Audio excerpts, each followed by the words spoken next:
எப்பொழுது பார்த்தாலும் மதவாதம் மதவாதம். எங்களை பற்றி பேசுவதற்கு ஒன்றும் கிடையாது.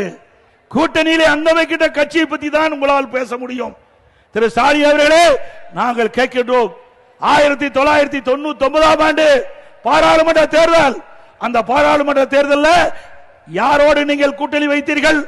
திமுக பாரதிய ஜனதா கூட்டணி அமைக்கப்பட்டு வெற்றி பெற்று மத்தியிலே மரியாதைக்குரிய மறைந்த வாஜ்பாய் தலைமையிலே ஆட்சி நடைபெற்றுக் கொண்டிருக்கிறது. அந்த மத்திய அமைச்சரவையிலே திமுக கட்சி சேர்ந்த முரசொலி மாறன் அவர்கள் அமைச்சராக வீற்றிருந்தார்.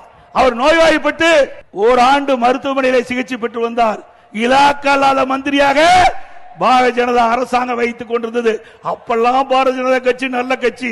2001ஆம் ஆண்டு பாரதிய ஜனதா சட்டமன்றத்தில் திமுக பாரதிய ஜனதா கூட்டணி வச்சு போட்டிட்டீங்க. விடுதலை சிறுத்தை கட்சியும் 2001 பாரதிய ஜனதா கூட்டணி அங்க வச்சது. அப்பெல்லாம் பாரதிய ஜனதா கட்சி நல்ல கட்சி. அண்ணா திமுக பாரதிய ஜனதா கூட்டணி வச்சா மதவாத கட்சி.